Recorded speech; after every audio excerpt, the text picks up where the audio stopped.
Everybody, law में अगर आपको दिक्कत है, बहुत सारे बच्चों को लॉ लिखने में दिक्कत आती है, पढ़ने में दिक्कत आती है, समझ में नहीं आता, आंसर राइटिंग में भी दिक्कत आ रही है और बच्चों को ये समझ में नहीं आता मैम इस सब्जेक्ट में हम स्कोर कैसे कर सकते हैं, how do we score high. Let me tell you, law के बैच का, हमारे बैच का the highest scorer who has scored 91 in law. How did he score 91 and so many students have scored examination, why? मैं आप लोगों को law के लिए ना दो फंडे बताती हूं जो बहुत इंपॉर्टेंट है। पहला, लॉ को अगर आप समझ के पढ़ रहे हो ना, जैसा अब कई बार बच्चों को ऐसा लगता है मैडम ये ऐसी कॉम्प्लिकेटेड लैंग्वेज है, क्या बिल्कुल ऐसे ही एग्जाम में लिखकर आना है, जो बुक में लिखा है वैसे ही लिखना है? नहीं, आप अपनी लैंग्वेज में लिखो। अगर आप कॉन्सेप्ट को समझ चुके हो तो आप बिल्कुल उसको अपनी लैंग्वेज में लिखकर आओ, लेकिन कीवर्ड्स का यूज करो। जैसे जहां पे आप लोगों को वर्ड्स जो जिससे कि आपका आंसर प्रोफेशनल लगने लगे, तो उन वर्ड्स को आपको डेफिनेटली यूज करना है और कुछ नहीं है, अपनी लैंग्वेज में लिखिए। पर जो लिख रहे हो वो समझ के लिखो।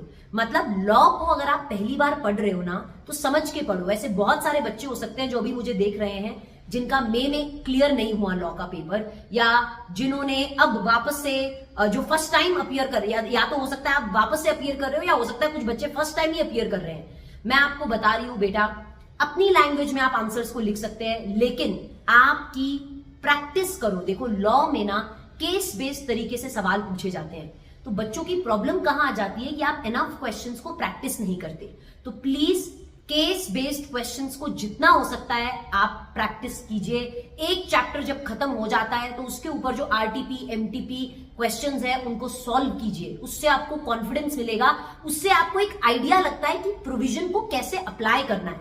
देखो प्लेन प्रोविजन तो रीड कर लिया, ये कंपनीज एक्ट में ये कहता है वो तो रीड कर लिया, पर आपको जब सवाल पूछे जाते हैं ना तो प्रोविजन आपको लगाने नहीं आते हैं। तो आप केस बेस्ड क्वेश्चंस की प्रैक्टिस करोगे ना तो एक एप्लीकेशन समझोगे, आपको ये समझ में आएगा कि अच्छा ऐसे क्वेश्चंस में मुझे ऐसे आंसर करना है, एक आइडिया लगेगा। तो मैं आप लोगों को लॉ के लिए बोलूंगी, आप रिवीजन करो जितनी हो सकता है उतनी, जितने बढ़िया। देखो थ्योरी का एक ही तरीका है, रिवीजन रिवीजन रिवीजन। जितने स्ट्रांग आपके रिवीजन उतना स्ट्रांग आपका मार्क्स जो आपको एग्जाम में मिलेगा।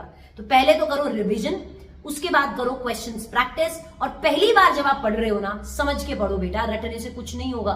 तुमको क्या लगता है रट लोगे हो जाएगा? ये सीए के एग्जाम्स है, रटने से कहीं पे भी दाल नहीं गलेगी तुम्हारी।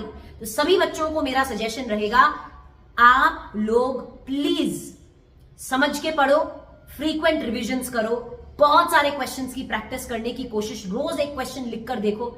मैं ऑडिट में भी यही बोलती हूं, मैं लॉ में भी यही बोलूंगी, रोज एक क्वेश्चन को लिखकर देखो और फिर अपने तैयारी का लेवल देखो, यहां से तुम्हारी तैयारी यहां कैसे पहुंच जाती है और आप कैसे स्कोर नहीं करोगे अच्छे मार्क्स। जब आपकी तैयारी सॉलिड है तो आपके मार्क्स अच्छे आने ही हैं। अगर आपको ऐसा लगता है, मन में डाउट है, अगर आपका कॉन्फिडेंस लैक करता है थ्योरी सब्जेक्ट्स में, तो आज ही अपने टाइम टेबल में एक आप समय अलॉट कर दीजिए कि शाम के 7 से 7:30 बजे या 7 से 7:20 20 मिनट में एक सवाल लिखने में लगाऊंगा।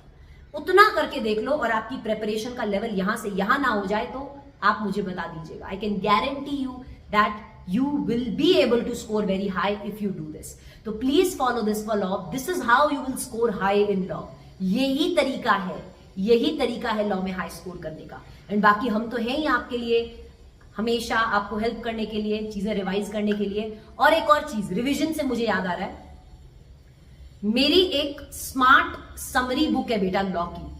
अगर आप ऑलरेडी कहीं से भी लॉ पढ़ रहे हो, आप ये स्मार्ट समरी बुक ले सकते हो लॉ की। इस बुक की मदद से सुपर क्विक रिविजन्स कर सकते हो आप चैप्टर्स के।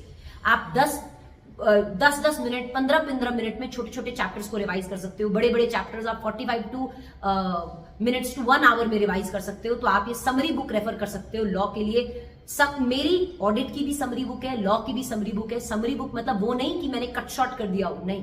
समरी बुक में बहुत अच्छे तरह से विजुअल प्रेजेंटेशन है कॉन्सेप्ट्स का, तो आप उन बुक्स को रेफर करके रिविजन्स के लिए रेफर कर सकते हो। अगर आपके पास ऑलरेडी कोई बुक है, वेल एंड गुड, आपको और कोई बुक की जरूरत नहीं है। पर अगर आप एक चाह रहे हो कि मुझे एक समरी बुक मिल जाए जिससे मैं ऑडिट लॉ के रिविजन्स कर सकूं, then you go for this book. It will be very very very helpful for you all. ठीक है, तो चलिए, आई होप कि आपको ये वीडियो बहुत ही हेल्पफुल रही। मिलते हैं हमारे नेक्स्ट वीडियो में। Till then see you.